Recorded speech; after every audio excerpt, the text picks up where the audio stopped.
स्वयं भगवान विष्णु के होश तब उड़ गए जब एक भक्त ने उन्हें एक ईंट फेंक कर कहा, इस पर खड़े रहो, मैं बाद में आता हूं। और भगवान वे आज भी उसी ईंट पर खड़े हैं हजारों वर्षों से। यही है पंढरपुर के विट्ठल की कथा। उस भक्त का नाम था पुंडलिक। पहले उसका स्वभाव राक्षसों जैसा था। वह अपने बूढ़े माता पिता से नफरत करता था। पत्नी के कहने पर उसने उन्हें नौकर बना रखा था और ताने मारता था, बूढ़े हो गए हो, बस खाते ही रहते हो। एक दिन पुंडलिक अपनी पत्नी के साथ तीर्थ यात्रा पर निकला। माता पिता को भी साथ ले गया, लेकिन सेवा के लिए नहीं बल्कि बोझ ढोने के लिए। रात को जंगल में पड़ाव पड़ा।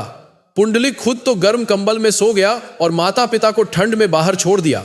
आधी रात पुंडलिक की नींद खुली। उसने देखा कि 3 दिव्य स्त्रियां वहां आईं। उनके वस्त्र मैले थे।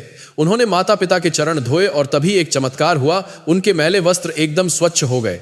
पुंडलिक चौंक गया और बोला, माताओं, आप कौन हैं? उन्होंने उत्तर दिया, हम गंगा, यमुना और सरस्वती हैं। पापी लोग हम में स्नान करते हैं, इसलिए हम मैली हो जाती हैं, लेकिन इन वृद्धों की सेवा से हम फिर पवित्र हो गईं। उसी क्षण पुंडलिक का हृदय बदल गया। उसने तीर्थ यात्रा छोड़ दी और दिन रात माता पिता की सेवा में लग गया। वह खुद भूखा रहता, उन्हें खिलाता, खुद जागता, उन्हें सुलाता।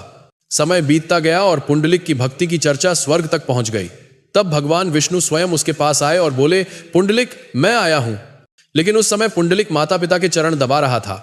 उसने पीछे मुड़कर एक ईंट फेंकी और कहा, प्रभु, इस पर खड़े रहिए, सेवा पूरी करके आता हूं। भगवान मुस्कुराए, कमर पर हाथ रखा और उसी ईंट पर खड़े हो गए। जब माता पिता स्वर्ग सिद्धार गए, तब पुंडलिक भगवान के पास आया।